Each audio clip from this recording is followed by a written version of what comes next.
Today morning, you probably went to work, but you know what's really strange? For almost all of human history, work didn't exist at all.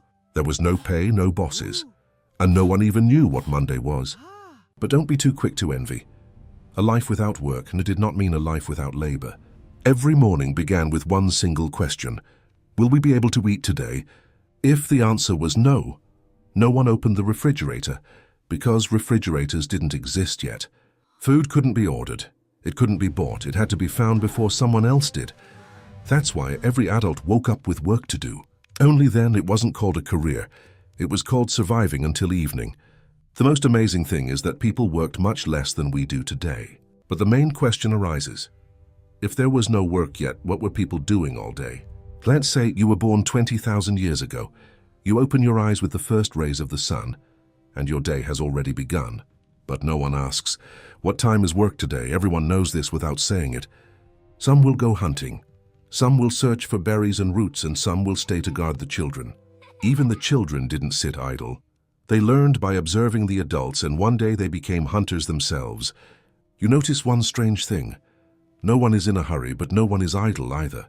Because here, anything useful can save someone's life. Even a simple stick. In the right hands, it became more valuable than gold. Now imagine that the hunt was a failure today. What will happen next? Tomorrow, we'll have to look even further, even longer, and take even more risks. That's why ancient people didn't work for money. They worked for the next morning. Now imagine, today it's your turn to hunt, and you can only make one mistake. There's no store in front of you. There's no refrigerator. There's only the forest and the unknown. Every footprint on the ground can lead to food, or to someone who will eat you first. That's why people almost never hunted alone. Loneliness was a luxury back then. But even a large group didn't always feel like the master of the forest. Sometimes it was the opposite. The mammoth looked slow, but one mistake could end very badly. Therefore, the main human strength was not muscles, but the ability to work together. You notice another oddity. No one is trying to be a hero because a hero might not come home. If the hunt was successful, the whole tribe would be fed, not just the one who threw the spear. But then another question arises. If no one was getting paid, why would anyone want to work at all? And that's where it starts to look a lot like modern work, only no one was paying anyone. Some people were better at finding animal tracks. Some people were better at making the sharpest arrowheads. And some people were so good at starting fires that they were trusted to do it every day. These were the first specialists in history. They didn't have diplomas, they didn't have positions, but without them, the tribe simply couldn't survive. Imagine that you're ill. Today you can no longer hunt. It's at this moment that you realize why the tribe has always stayed together. You didn't stay alone, because tomorrow someone else might need help. And gradually you begin to understand that the real currency of that time was not gold or even food. The greatest value was trust. It was trust that helped humans become stronger than any predator on the planet. But one day everything changed. People stopped just looking for food, they decided to grow it themselves.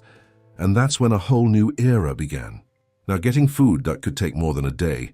Sometimes you had to wait for months, and if the crops died, the entire village would be left without food. Now everyone was at risk. So people started building, not just houses, they started building barns, and for the first time they started making supplies. The bigger the village became, the more new responsibilities appeared. And it was then that people began to depend on time for the first time. To sow too late was to be left without food. Gradually artisans appeared, builders, potters, blacksmiths. This is how the first real professions appeared, but there was still no salary. People exchanged what they created. Thousands of years have passed. Cities have appeared. Money has appeared. Remember one simple thing. For most of its history, humanity lived by very different rules.